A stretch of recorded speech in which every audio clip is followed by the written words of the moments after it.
Olá, amigos do canal Nas Pegadas da História. Queridos amigos, você pode agora ter boa parte das histórias que nós contamos aqui em nosso canal na palma da sua mão em formato de livro. Você pode adquirir diretamente da livraria acessando o link na descrição desse vídeo ou no primeiro comentário fixado ou escaneando o QR Code que aparece aí na tela do seu vídeo. Além do mais, você estará ajudando o nosso canal. Adquira agora o seu livro Nas Pegadas da História do Cangaço. Diversas histórias que são contadas aqui no nosso canal.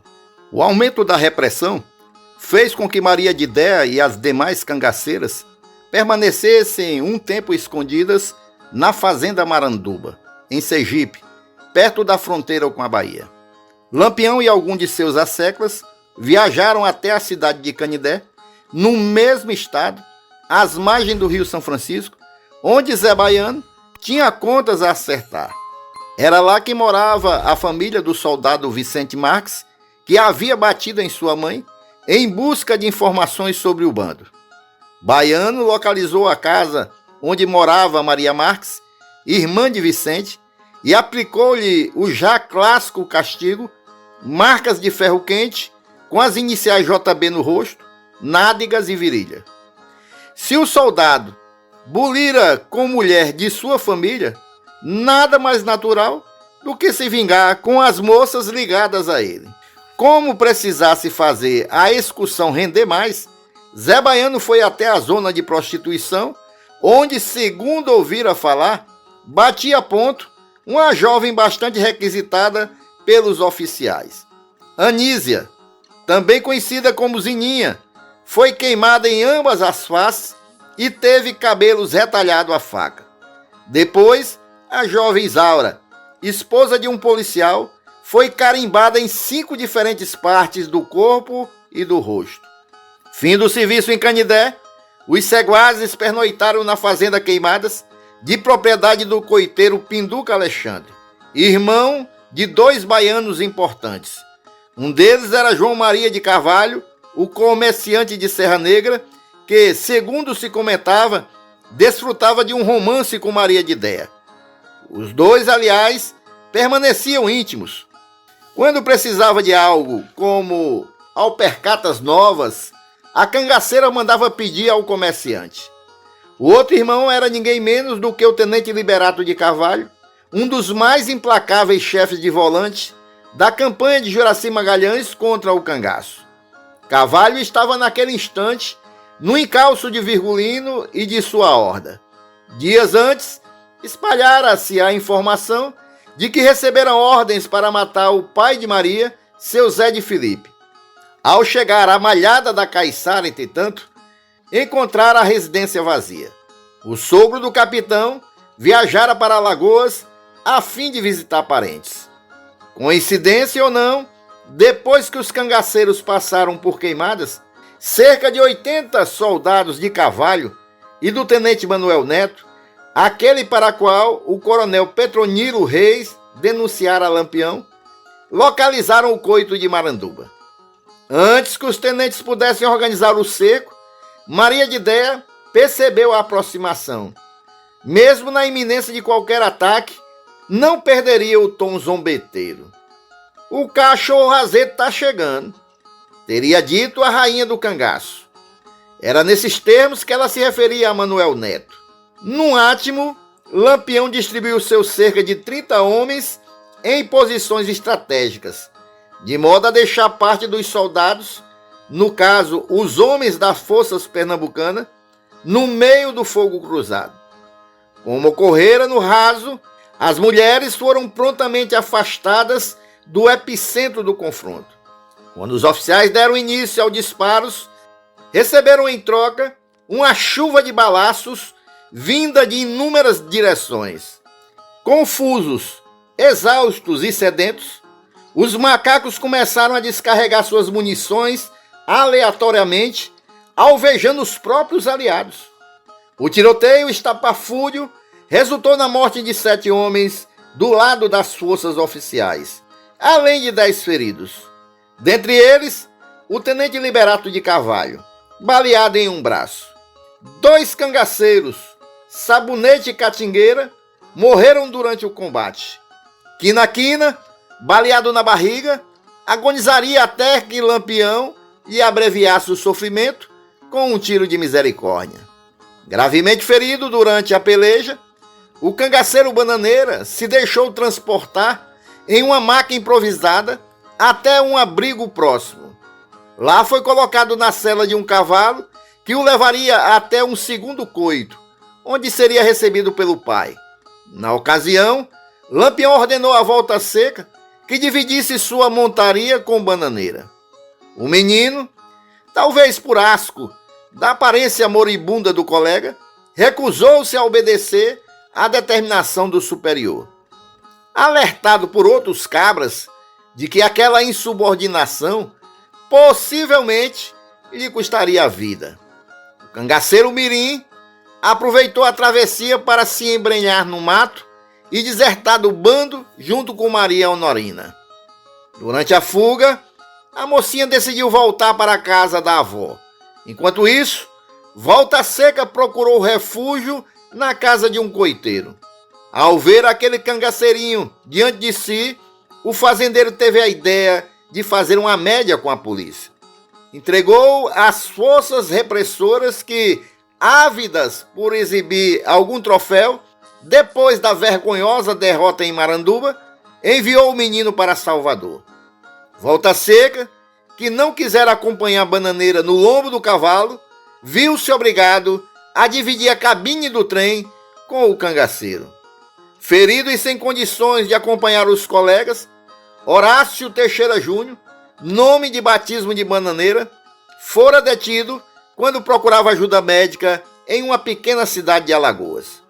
Mourão, outro integrante do bando, recentemente capturado, também seguiu para Salvador.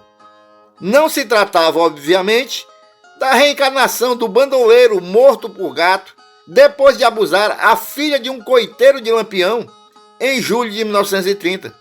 Entre os cangaceiros, era comum que diferentes homens utilizassem o mesmo apelido para confundir os seus perseguidores. Na estação de trem de Periperi, perto de Salvador, Volta Seca, Bananeira e Mourão seriam recebidos por uma multidão eufórica, como se fossem astros do cinema. Acerca da chegada dos bandoleiros à capital, o Jornal do Brasil noticiou: de Alagoinha para o sul, um grande número de curiosos se apinhava nas gares para conhecer os famigerados companheiros de Lampião.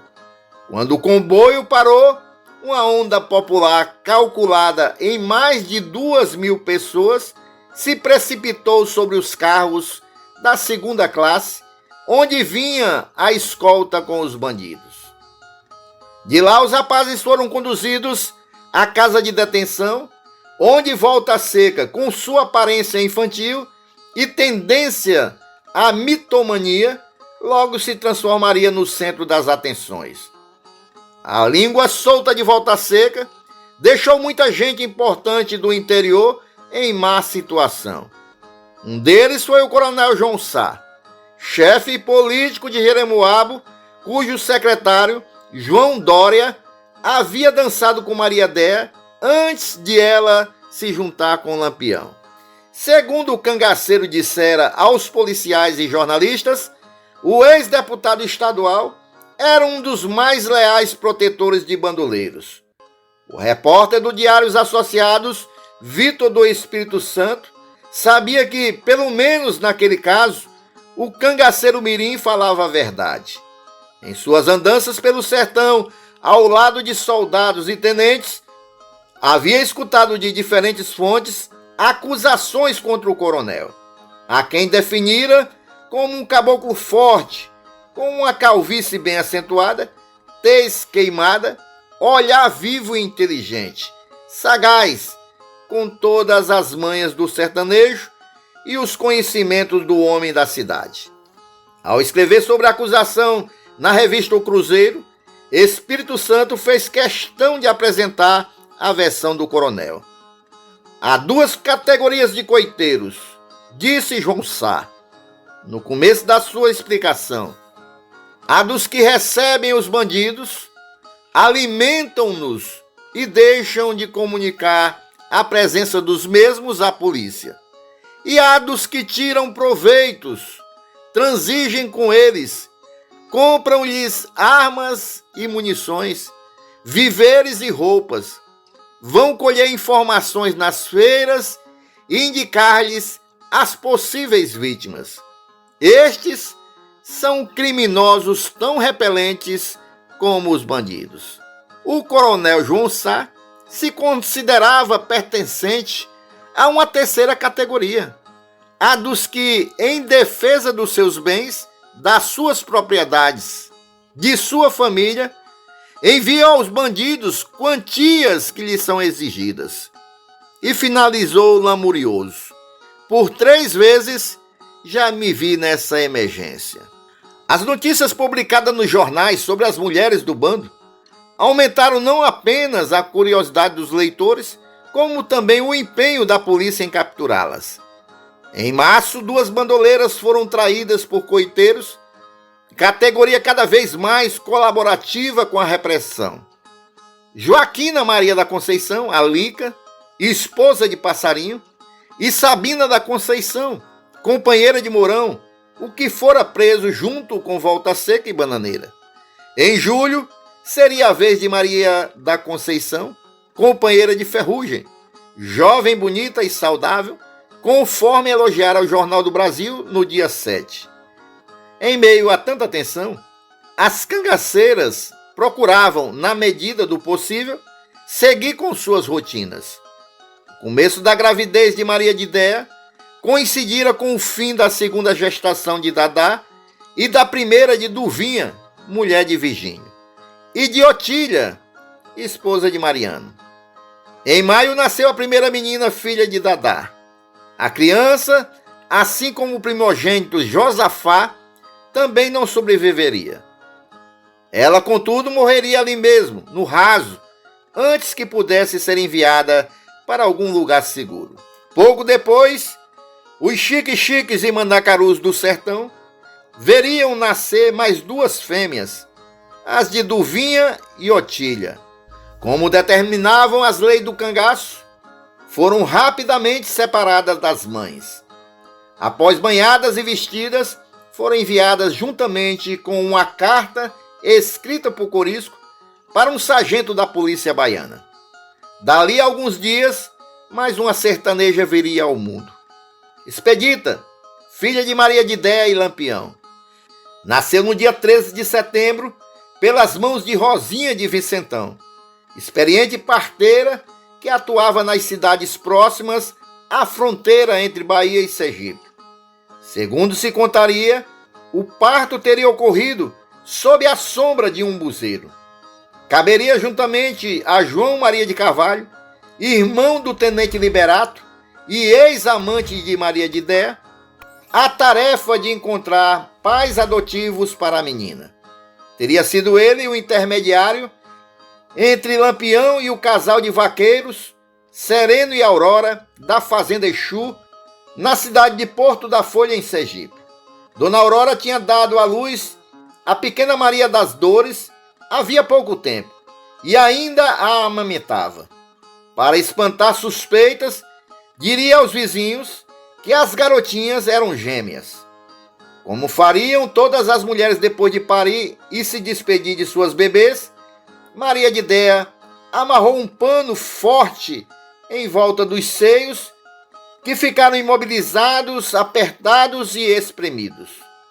Era a maneira de evitar que turgidos de leites manchassem o seu vestido.